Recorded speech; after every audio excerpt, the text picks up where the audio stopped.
Hello everyone, welcome to story commerce. हम इसमें class 11 business studies का आपका चैप्टर सेकंड पढ़ रहे थे, जो है फॉर्म्स ऑफ बिजनेस ऑर्गेनाइजेशन।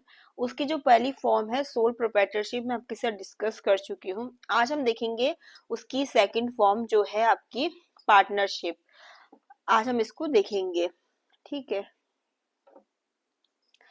तो जैसे हमने उस फॉर्म को समझा था सोल प्रोप्राइटरशिप को, किसकी हेल्प से? आरव और उसके अंकल रमेश की ग्रोसरी शॉप की स्टोरी से, ठीक है। तो ये आपका आरव हो गया, और ये आपके कौन है? अंकल रमेश, जिनकी एक ग्रोसरी शॉप है। तो आरव आके अपने अंकल जी से कहता है कि अंकल जी, आप अकेले शॉप चलाते हो, जिसमें आपने मुझे बताया ही था कि मैं अकेले ही सब कुछ ओन मैनेज करता हूँ, तो इसलिए मेरा बिजनेस कैसा फॉर्म है? सोल प्रोप्राइटरशिप का। लेकिन अगर मैं भी आपकी हेल्प करूँ तो तब उसके अंकल आंसर में कहते हैं, बेटा अगर तुम भी मेरी हेल्प करोगे इस बिजनेस में, तो हम दोनों को प्रॉफिट एंड लॉस भी शेयर करने पड़ेंगे। उसी को हम पार्टनरशिप कहते हैं, ठीक है। तो उसके अंकल कहते हैं, partnership is a business where two or more person share profit and loss, ठीक है। यही आपको इंडियन पार्टनरशिप एक्ट 1932 के तहत भी दे रखी है कि पार्टनरशिप एक बिजनेस ही है जहां पर दो या दो से अधिक पर्सन एग्री होते हैं कि हम शेयर करेंगे प्रॉफिट और लॉस बिजनेस के, जो हमारे द्वारा कैरी किया जा रहा है, ठीक है। तो ये होता है आपका पार्टनरशिप। तो आप इसकी जो मीनिंग है सिंपल इस तरीके से लिख सकते हैं कि मतलब इस चीज से आपको ये चीज तो क्लियर होगी होगी कि पार्टनरशिप में कम से कम दो लोग चाहिए होंगे, और ज्यादा कितने होंगे वो आपका आज जो रिसेंट में है कंपनी एक्ट के तहत वो है मैक्सिमम 100, ठीक है। तो मतलब मिनिमम देखो, पार्टनरशिप में आने के लिए दो लोग चाहिए, और मैक्सिमम आपका 100 है आपका कंपनीज एक्ट के अकॉर्डिंग, ठीक है।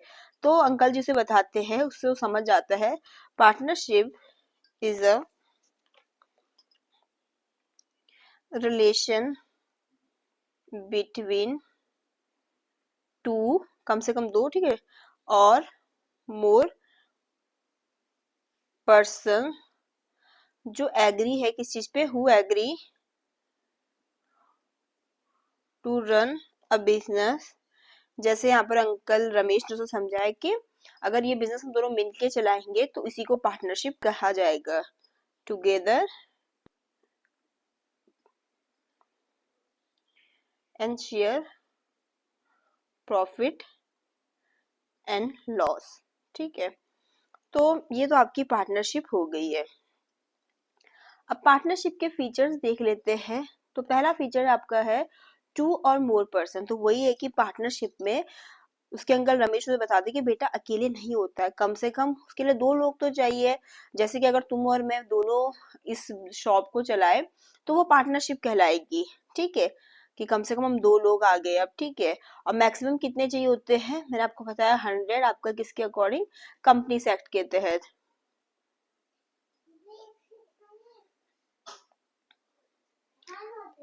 सेकंड फीचर है शेयर प्रॉफिट एंड लॉस, जिसमें ये है कि प्रॉफिट होगा बिजनेस में वो भी उन दोनों के द्वारा शेयर किया जाएगा, और अगर लॉस होगा तो वो भी शेयर किया जाएगा पार्टनर्स के द्वारा, ठीक है। थर्ड है आपका इंपॉर्टेंट फीचर जो है म्यूचुअल एजेंसी।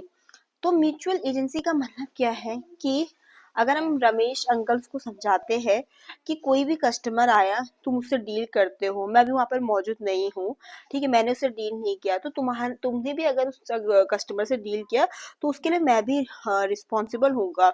उसी को क्या कहते हैं? Mutual agency. कि एक पार्टनर एक्ट कर रहा है सबके लिए, ठीक है। मतलब one partners act for all.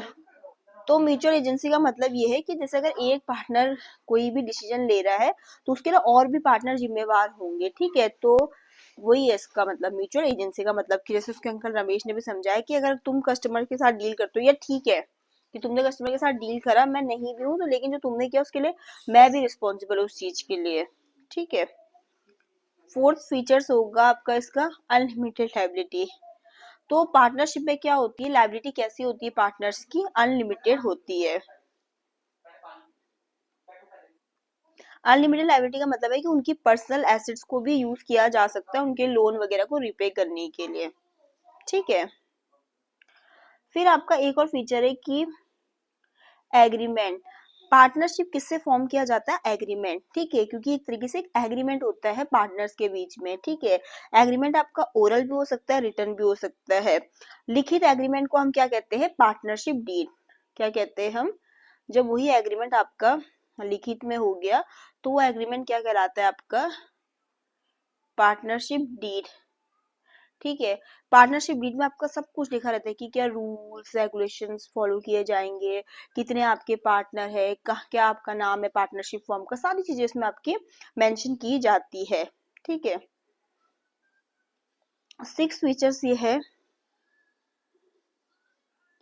कि पार्टनरशिप में आपकी लैक ऑफ कंटिन्यूटी होती है। देखो, लैक ऑफ कंटिन्यूटी आपकी पार्टनरशिप में इसलिए होती है कि जैसे अगर किसी एक पार्टनर की डेथ हो गई या कोई एक पार्टनर बीमार है, इंसॉल्वेंट है, तो उससे क्या होता है? वो पार्टनरशिप को प्रभावित करता है कि किसी भी मतलब एक पार्टनर की डेथ हो जाती है या इंसॉल्वेंट वो हो जाता है, तो उससे फर्म को क्या होना पड़ेगा? डिसॉल्व होना चाहिए होगा। हाँ, फिर से जो बचे हुए पार्टनर है फिर से नई पार्टनरशिप शुरू कर सकते हैं, लेकिन अगर किसी एक भी पार्टनर की डेथ हो जाती है या वो इंसॉल्वेंट हो जाता है तो उस पार्टनरशिप को तो डिसॉल्व करना ही पड़ेगा, फिर दोबारा से नई शुरू कर सकते हैं। तो ये आपके पार्टनरशिप के फीचर्स है। अब आ जाओ आपके पार्टनरशिप के मेरिट्स पे। तो देखो, इजी टू स्टार्ट, इसको इवन आप ऐसे भी लिख सकते हैं, इजी फॉर्मेशन एंड क्लोजर, ठीक है। पार्टनरशिप को मतलब खोलना भी कोई बहुत डिफिकल्ट काम नहीं, जिससे हमने सोल प्रोप्राइटरशिप में पढ़ा था। तो कुछ सिंपल प्रोसेस और कम ही लीगल फॉर्मेलिटीज आपकी होती है। फिर अब देखो, जाहिर सी बात है, जहां पर अकेला था वहां पर तो फंड कम था, तो पार्टनरशिप में फंड आपके ज्यादा होते हैं किसके कंपैरिजन में? सोल प्रोप्राइटरशिप के कंपैरिजन में, क्योंकि भाई यहाँ पर आपके 2 या उससे भी अधिक पार्टनर आएंगे, ज्यादा पार्टनर होगा तो ज्यादा फंड आएगा। फिर आपस में ये कि किसी एक पे चीजें नहीं आएंगी, वो रिस्क को भी शेयर कर सकते हैं। देखो, इनकी डिसीजन मेकिंग भी काफी बेटर होगी, ठीक है, क्योंकि भाई एक ही आदमी सब कुछ नहीं कर सकता ना, चीज को ओन भी कर रहा, मैनेज भी कर रहा। बट यहाँ पर जब 2 या 2 से अधिक लोग आएंगे तो डिसीजन मेकिंग अच्छी हो जाएगी। भाई कोई मतलब किसी चीज को ओन कर रहा, किसी की कुछ मैनेजरियल स्किल अच्छी होंगी, ठीक है। तो इस तरीके से। फिर 5th फीचर है सीक्रेसी। पार्टनरशिप में वो अपने जो भी बातें हैं या कुछ भी उनका मैटर है उसको वो सीक्रेट रख सकते हैं, कॉन्फिडेंशियल रख सकते हैं, क्योंकि इनके लिए जरूरी नहीं है कि अपने खाते आम जनता के लिए पब्लिश करें, ठीक है। तो ये इसका मेरिट्स है। अब आ जाओ आप पार्टनरशिप के डीमेरिट्स में। देखो, जैसे हमने फीचर्स में ही पढ़ा था कि पार्टनर की अनलिमिटेड लायबिलिटी होती है, उनकी पर्सनल प्रॉपर्टी भी लोन चुकाने के लिए बिक सकती है, ठीक है। फिर वही जहां पर एक रहेगा वो तो वही खुद ही डिसीजन लेगा, किसी से पूछना नहीं, तो कॉन्फ्लिक्ट्स भी नहीं है, ठीक है। जहां पर भी दो से अधिक लोग रहेंगे वहीं पर तो कॉन्फ्लिक्ट होगा। वही हो सकते हैं कि हर किसी के व्यू अलग अलग होते हैं, कोई कह रहा है कि भाई चीज ये अच्छी होगी हमारे बिजनेस के लिए, कोई कह रहा है कि नहीं ये चीज अच्छी होगी, ठीक है, तो कॉन्फ्लिक्ट हो सकते हैं। तो उसके अंकल